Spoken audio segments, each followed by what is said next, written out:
ಶ್ರೀರಾಮ ರಾಮ ರಾಮೇತಿ ರಮೇ ರಾಮೇ ಮನೋರಮೆ ಸಹಸ್ರನಾಮ ತತ್ತುಲ್ಯಂ ರಾಮನಾಮ ವರಾನನೆ. Hi hello ಎಲ್ರಿಗೂ ನಮಸ್ಕಾರ ಸ್ನೇಹಿತರೆ, ಹೇಗಿದ್ದೀರಿ ಎಲ್ಲರೂ? ನೀವೆಲ್ಲ ಚೆನ್ನಾಗಿದ್ದೀರಿ ಅಂತ ಭಾವಿಸ್ತಾ ಇವತ್ತಿನ ವಿಡಿಯೋನ ಶುರು ಮಾಡೋಣ ಬನ್ನಿ. ನಿಮಗೆಲ್ಲ ಗೊತ್ತಿರೋ ಹಾಗೆ ಇವತ್ತಿನ ವಿಡಿಯೋದಲ್ಲಿ ನಾವು ತಿಳ್ಕೊಳ್ಳೋಕೆ ಹೊರಟಿರೋದು ಶ್ರೀರಾಮನ ಬಗ್ಗೆ. ಯಾರು ಈ ಶ್ರೀರಾಮ?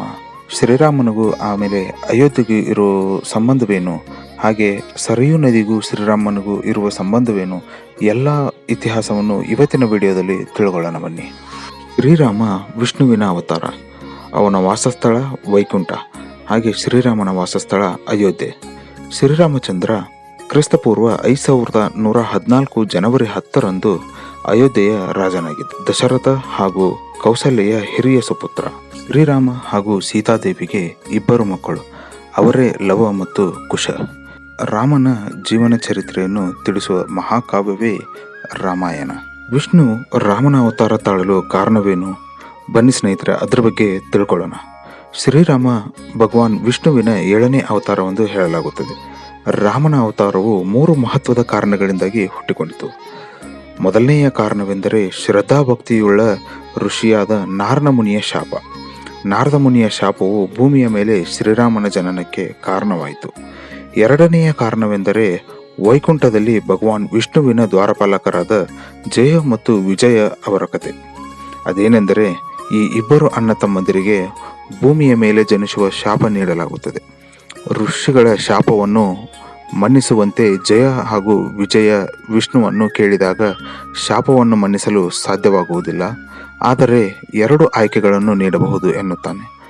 ಆ ಆಯ್ಕೆಗಳು ಯಾವುದೆಂದರೆ, ವಿಷ್ಣುವಿನ ಭಕ್ತರಾಗಿ ಭೂಮಿಯ ಮೇಲೆ 7 ಜನ್ಮಗಳನ್ನು ಪಡೆದುಕೊಳ್ಳುವುದು, ಇಲ್ಲವಾದರೆ ಅವನ ಬದ್ಧ ವೈರಿಗಳಾಗಿ 3 ಜನ್ಮಗಳನ್ನು ಪಡೆದುಕೊಳ್ಳುವುದು. ಆದರೆ ಜಯ ವಿಜಯರಿಗೆ ವಿಷ್ಣುವಿನಿಂದ ದೂರ ಇರಲು ಸಾಧ್ಯವಾಗದ ಕಾರಣ ಬದ್ಧ ವೈರಿಗಳಾಗಿ 3 ಜನ್ಮವನ್ನು ಪಡೆಯಲು ನಿರ್ಧಾರ ಮಾಡುತ್ತಾರೆ. ಕೊನೆಗೆ ಇವರ ಸಂಹಾರಕ್ಕೆ ವಿಷ್ಣುವೇ ಜನ್ಮವೆತ್ತಿ ಬರಬೇಕಾಗುತ್ತದೆ. ಇವರಿಬ್ಬರ 3 ಜನ್ಮಗಳಲ್ಲಿ ಒಂದು ರಾವಣ ಹಾಗೂ ಕುಂಭಕರ್ಣ. ಈ ಇಬ್ಬರು ರಾಕ್ಷಸರ ವಧೆಗೆ ವಿಷ್ಣು ಅಯೋಧ್ಯೆಯಲ್ಲಿ ಶ್ರೀ ರಾಮನಾಗಿ ಅವತಾರ ತಾಳುತ್ತಾನೆ. ವಿಷ್ಣುವಿನ ದಶಾವತಾರಗಳಲ್ಲಿ ರಾಮನ ಅವತಾರವೇ ಶ್ರೇಷ್ಠ ಎಂಬ ಭಾವನೆ ಇದೆ. ಬನ್ನಿ, ಇವಾಗ ಅಯೋಧ್ಯೆಯ ರಾಮ ಮಂದಿರ ಹೇಗೆ ನಿರ್ಮಾಣವಾಯಿತು, ಅದರ ಹಿಂದಿನ ವಿವಾದಗಳೇನು ಎಂದು ತಿಳಿದುಕೊಳ್ಳೋಣ. 1528ನೇ ಇಸ್ವಿಯಲ್ಲಿ ಬಾಬ್ರಿ ಮಸೀದಿಯ ಶಿಲಾನ್ಯಾಸಕ್ಕೆ ಮುಂದಾಗುತ್ತಾನೆ ಬಾಕಿರ್ ಖಾನ್. ಮೊದಲೇ ರಾಮ ಮಂದಿರವಿದ್ದುದನ್ನು ಒಡೆದು ಹಾಕಿ ಅಲ್ಲಿ ಬಾಬ್ರಿ ಮಸೀದಿಯನ್ನು ಕಟ್ಟಿಬಿಡುತ್ತಾರೆ ಎಂದು ಹಿಂದೂ ಸಂಘಟನೆಗಳು ಹೇಳುತ್ತವೆ. 1853ರಲ್ಲಿ ಇಡೀ ಭಾರತ ದೇಶದಲ್ಲಿ ರಾಮ ಮಂದಿರದ ಬಗ್ಗೆ ದಂಗೆ ಏಳಲು ಶುರುವಾಗುತ್ತದೆ. ಅಂದಿನಿಂದ 2020ರ ತನಕ ರಾಮ ಮಂದಿರದ ಬಗ್ಗೆ ಸಾಕಷ್ಟು ವಿವಾದಗಳು ಸೃಷ್ಟಿಯಾದವು. ಆದರೆ 2020 ಆಗಸ್ಟ್ 5ರಂದು ಅಯೋಧ್ಯೆ ರಾಮ ಮಂದಿರದ ನಿರ್ಮಾಣ ಕಾರ್ಯವು ಮತ್ತೆ ಪ್ರಾರಂಭವಾಯಿತು. ರಾಮ ಮಂದಿರದ ನಿರ್ಮಾಣದ ಪ್ರಾರಂಭಕ್ಕಾಗಿ ಭೂಮಿ ಪೂಜೆಯನ್ನು ಆಗಸ್ಟ್ 5, 2020ರಂದು ಪ್ರಧಾನಮಂತ್ರಿ ನರೇಂದ್ರ ಮೋದಿ ಅವರು ನೆರವೇರಿಸಿದರು. ಇದೇ ಜನವರಿ 22, 2024ರಂದು ರಾಮ ಮಂದಿರದ ಉದ್ಘಾಟನೆಯನ್ನು ನಿಗದಿಪಡಿಸಲಾಗಿದೆ.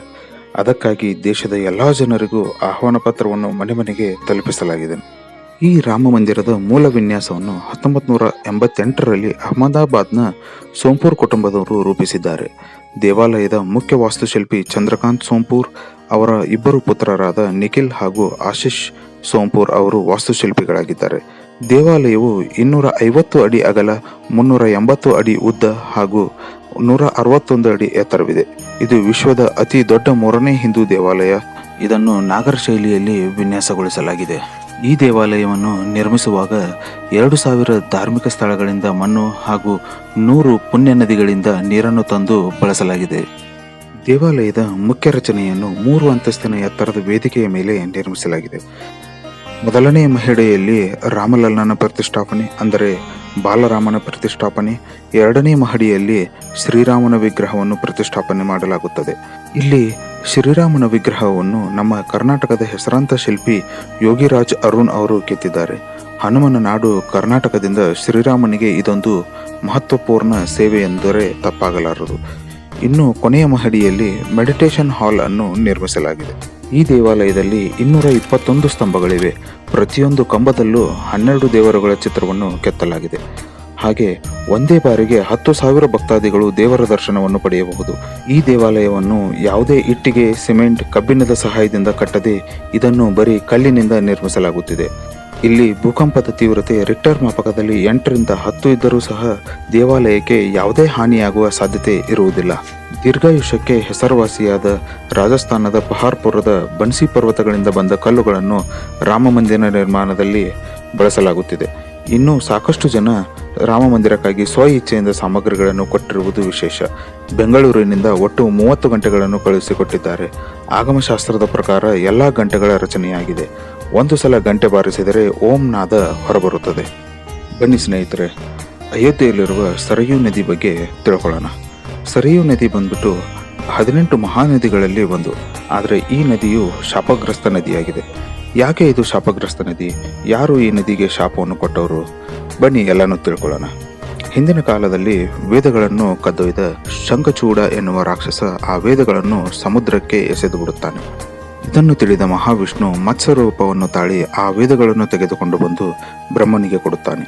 ಇದು ಪುರಾಣಗಳಲ್ಲಿ ಉಲ್ಲೇಖಿತವಾಗಿದೆ. ವಿಷ್ಣುವಿನ ಆ ವೇದಗಳು ಮತ್ತೆ ಬಂದು ಸೇರಿರುವುದರಿಂದ ಸಂತೋಷಗೊಂಡ ಮಹಾವಿಷ್ಣು ಆನಂದ ಬಾಷ್ಪವನ್ನು ಹರಿಸುತ್ತಾನೆ. ಆ ಆನಂದ ಬಾಷ್ಪವೇ ಈಗಿನ ಸರಯೂ ನದಿ. ಹಾಗೆ ಶ್ರೀರಾಮನು ವೈಕುಂಠವನ್ನು ಸೇರುವ ಸಂದರ್ಭದಲ್ಲಿ ಇದೇ ಸರಯೂ ನದಿಯಲ್ಲಿ ಶ್ರೀರಾಮ ಲೀನನಾಗಿದ್ದಾನೆ ಎಂದು ಹೇಳಲಾಗುತ್ತದೆ.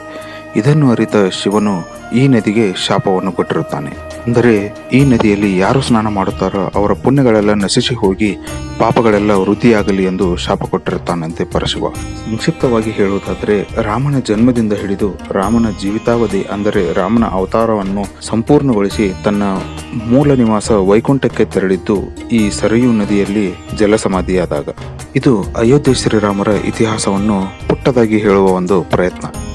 ಈ ವಿಡಿಯೋ ನಿಮಗೆಲ್ಲ ಇಷ್ಟ ಆಗಿದೆ ಅಂತ ಭಾವಿಸ್ತಾ ಈ ವಿಡಿಯೋನ ಇಲ್ಲಿಗೆ ಮುಗಿಸ್ತಾ ಇದ್ದೀನಿ.